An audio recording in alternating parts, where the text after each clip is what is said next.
Hello, welcome to my channel Annapurna. उम्मीद है कि आप लोग सेफ़ हो, अपने अपने घर पर हो। तो मुझे बहुत सारे मैसेजेस और मेल्स किए गए थे ये वीडियो बनाने के लिए, तो मैंने फाइनली सोचा कि चलो बना ही लेते हैं ये वीडियो। इससे बहुत सारे लोगों की हेल्प होगा। तो कोरोना वायरस के जो केसेस है इंडिया में वो तो इंक्रीजिंग है अभी। तो ये कब जाके रुकेगा या फिर कम होगा, हम में से किसी को इस बात की कोई भनक तक नहीं है। तो अब क्या करें? जो ऑफिसेज है सब कुछ तो ओपन हो रहा है, मॉल्स एंड एवरीथिंग ओपन हो रहा है। तो अब कैसे बाहर निकले, क्या करें क्या ना करें, कौन सी चीज़ों का हमें ध्यान रखना है, इन सब चीज़ों को लेकर मैं ये वीडियो बनाने वाली हूँ। तो मेरी एक और वीडियो है जो कि हमें किचन में सारी सामानों को हैंडल करने की जो सेफ्टी मेजर्स है उसको लेकर मैंने बनाई है। तो वो आप ज़रूर देखिए, मैं उसको डिस्क्रिप्शन बॉक्स में डाल दूँगी। क्योंकि किचन एक्चुअली एक ही प्लेस है जहाँ से हम बाहर का सामान जहाँ पर लाते हैं, और शायद ये भी हो सकता है कि वहाँ से हमें से कोई इन्फेक्ट हो जाए। तो ये जो कोरोना वायरस है ये कैसे स्प्रेड करता है? तो corona virus person to person droplet से फैल सकता है। कोई बात कर रहा है जो कि कोरोना वायरस से इन्फेक्टेड है, तो उसका मुंह से जो मतलब एरोसॉल्स निकलता है उसमें कोरोना का ड्रॉपलेट्स रह सकता है। और ये कोई कंटेमिनेटेड सरफेस को टच करने से भी हमें कोरोना इन्फेक्शन हो सकता है। तो अभी हम कैसे इसको मेंटेन करें? बाहर जाए तो सबसे पहले द मोस्ट इम्पॉर्टेंट पार्ट है मास्क। मास्क जो है आप 3 लेयर वाला मास्क इस्तेमाल करें। अगर ये फैब्रिक का भी मास्क है तो भी आप उसका 3 लेयर बना के ही फिर आप इस्तेमाल कीजिए।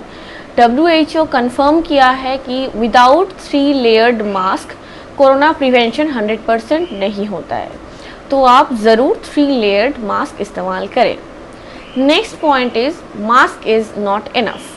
क्योंकि अगर आपके सामने कोई छींक रहा है या फिर कोरोना इन्फेक्टेड कोई पर्सन आपके सामने बात कर रहा है, तो क्या होता है, उसके मुंह से जो एरोसॉल है जो कि उस जगह पे फैल जाएगा और उसी जगह पर 8 घंटे तक वो एक्टिव रहता है। तो आपकी यहाँ तक सेफ है, प्रोटेक्टेड है, बट आपकी आइज़ तो ओपन है। सो क्या होता है कि जो बात कर रहा है उसका एरोसॉल, डायरेक्ट एरोसॉल पार्टिकल आपकी आइज़ में तो घुस सकता है। आइज़, नोज़ और माउथ से ही ये इन्फेक्शन होता है। तो आपको फेस शील्ड इस्तेमाल करना है। फेस शील्ड इस्तेमाल ना करने से कोरोना इन्फेक्शन हो सकता है। तो मैं जब अपनी बेटे को वैक्सीनेशन के लिए लेके जा रही थी तब मैंने देखी कि बहुत सारे औरतें हैं, बहुत सारे इंसान हैं जो कि डिस्पोजेबल सर्जिकल मास्क इस्तेमाल कर रहे थे। पर वो लोग उसको देख के ही लग रहा था कि वो मास्क कई बार इस्तेमाल हो चुका है, मतलब उसका रंग बिगड़ गया है, मैल हो गई है। ऐसा ना करें। डिस्पोजेबल मास्क जो है वो सिंगल लेयर्ड है, वो शायद आपको कोरोना से इन्फेक्शन से ना बचाए। तो आपको क्या, जो भी 3 लेयर डिस्पोजेबल मास्क आप इस्तेमाल करोगे वो 1 टाइम इस्तेमाल के लिए है। तो एक बार इस्तेमाल करने के बाद आप उस मास्क को एक डस्टबिन में डिस्पोज करें। Always use sanitisers after touching any public surface like handles of the bus और बस की सीट, और आप स्टेशन पे गए, कोई भी चीज़ बाहर में आप टच करो तो उसके तुरंत बाद याद करके आपको हाथ को सैनिटाइज करना है, वो भी प्रॉपर तरीके से। तो ये रहे बाहर निकलने के बाद आपको क्या क्या करना है। तो नेक्स्ट मैं जो बताऊंगी वो है बाहर से घर पर आने के बाद आपको क्या करना है। तो सबसे पहले आपके जो बिलोंगिंग्स है, जो भी सामान आप अपने साथ बाहर लेके गए थे, उन सारे चीज़ों को एक रिस्ट्रिक्टेड प्लेस में रखें जहाँ पर कोई नहीं जाता हो और जिस प्लेस को नॉर्मली कोई टच नहीं करता हो, वहाँ पर रख दे। फिर सीधा जाके आप हाथ को वॉश करें विथ सोप एंड वाटर और हैंड वॉश एंड वाटर। उसके बाद आप बस कान के पीछे से पकड़कर आपको अपनी मास्क को निकालिए। वो जो मास्क है वो आप डायरेक्ट इधर उधर मत फेंकिए। आप उसको लेकर अपने घर वालों को, या फिर आप जाने से पहले ही तैयार करके जाओ, एक मग के अंदर डिटर्जेंट वाटर, उसके अंदर उस मास्क को डिप कर दो, फिर अगेन हाथ धोने के बाद आप सीधा बाथरूम में जाकर विथ सोप शैम्पू आप कंप्लीटली नहा लो। क्या होता है, अगर आप कंप्लीटली नहा लोगे तो आपका बॉडी कोई भी पार्ट, आपकी बॉडी फेस हो सकता है, कान हो सकती है, जो कि एक्सपोज्ड रहते हैं एयर पर, वो उनमें से कोरोना रहेगा भी तो वो धुल जाएगा। अभी मैं ये बताऊंगी कि आपको डेली शैम्पू करना है।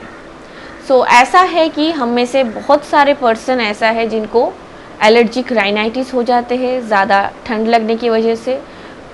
कुछ है ऐसे जिसको कोल्ड बहुत आसानी से हो जाती है, तो वो क्या करे। मैं बताऊंगी कि आपको शैम्पू तो करना ही है बाहर से आने के बाद, क्योंकि अगर आप सिर्फ नहा लिए, आपके हेड बाथ आपने नहीं लिया, तो क्या होगा, आपके बालों में तो सब कुछ रह गया है, तो इससे नहीं चलेगा काम। तो आपको शैम्पू लेना है। जिनको ये राइनाइटिस की प्रॉब्लम है, कोल्ड का प्रॉब्लम है, वो एक काम कर सकते हैं कि आप एक हेयर ड्रायर इस्तेमाल करो। नहाने के तुरंत बाद आप अपने हेयर को ड्राई कर लो, तो आपको नॉर्मल एलर्जी वाली प्रॉब्लम तो नहीं होगी। डिस्पोजेबल जो सर्जिकल कैप्स होते हैं वो लंबे बालों के लिए आप इस्तेमाल कर सकते हो, पर फिर भी आप याद रखो कि वो डिस्पोजेबल कैप्स वन लेयर्ड होता है, तो ये कितना सेफ्टी देगा ये मैं बता नहीं सकती। तो बेस्ट है कि आप थोड़ा कुछ दिनों के लिए अभी छोटे बाल में ही मतलब एडजस्ट करना पड़ेगा शायद हम में से कुछ लोगों को, जैसे कि मैंने अपने बालों को छोटी कर ली है, मेरी बाल बहुत लंबी थी। अब मैं बताऊंगी आपकी जो बिलोंगिंग आइटम्स है जो आप बाहर से लेके आए हो उसका क्या करें। तो आप डिसइंफेक्टेंट वाली वाटर से उसको मॉप कर लो। तो कैसे करें, आप 1 एक बाल्टी में 10 लीटर होता है, आधा बाल्टी पानी, तो उतना पानी लेने के बाद उसमें एक ढक्कन डिसइंफेक्टेंट ले लो। It could be Lysol, it could be Dettol disinfectant और सेवलॉन डिसइंफेक्टेंट। तो आप ये इस्तेमाल करो और उसके अंदर कपड़ा डाल के बस उससे सारी बिलोंगिंग्स को अच्छी तरीके से मॉप कर लो। इससे वो सारे क्लीन हो जाएगा। तो बिलोंगिंग्स में नॉर्मली हमारे पास क्या क्या होता है, क्लॉक्स होते हैं, वॉचेस होते हैं, mobile phones, headphones, water bottle, umbrella, ऐसे ही जो सामान है। एंड जो बेल्ट हम इस्तेमाल करते हैं उसको सैनिटाइज करना मत भूलिएगा। अनदर इम्पॉर्टेंट पॉइंट के बारे में मैं बताऊंगी कि wash your hands after handling money every time. अगर आपके सामने हैंड वॉश करने की फैसिलिटी ना हो तो आप सैनिटाइज़र इस्तेमाल कर सकते हो। नाउ मैं एक लैंडमार्क पॉइंट पे जा रही हूँ। अभी हम लड़कियों को शायद ये पॉइंट फॉलो करने में बहुत प्रॉब्लम हो सकती है या फिर हमको पसंद नहीं आएगी, पर दिस इज़ क्रूशियल। सो क्या है कि अभी जितना कम हो सके उतना ज्वेलरी यूज़ करो, like earrings, nose pins, extra bangles, rings etcetera. आप जितना कम इस्तेमाल इन सब चीज़ों को करोगे आपके इन्फेक्शंस की चांसेस बहुत कम जाएगी। एंड मैं मतलब हमारे मेल फ्रेंड्स के लिए भी यही कहूँगी कि आप सब अपना जो हाथ पे कोई चेन डालता है, गले पे भी चेन पहनता है, और जो वॉचेस है, रिस्ट वॉचेस, वो भी आप इस्तेमाल ना करो, आप उसको एक बैग में रख सकते हो। एंड अनदर पॉइंट मैं बताऊंगी जो शायद इसके बारे में किसी ने नहीं सोचा हो, कि हमको अगर कभी फ़ोन बाहर निकालना पड़ा जब हम बाहर हैं तो क्या करें। तो फ़ोन बाहर निकालने के बाद मैं फ़ोन पे बात करूँगी यहाँ पकड़ के, फिर फ़ोन को फिर बैग में डाल दूँगी। तो क्या हुआ कि हमारा फ़ोन तो बाहर आया ही, उसके बाद फ़ोन पे लगी जो सारे चीज़ें हैं वो भी बैग के अंदर चला गया।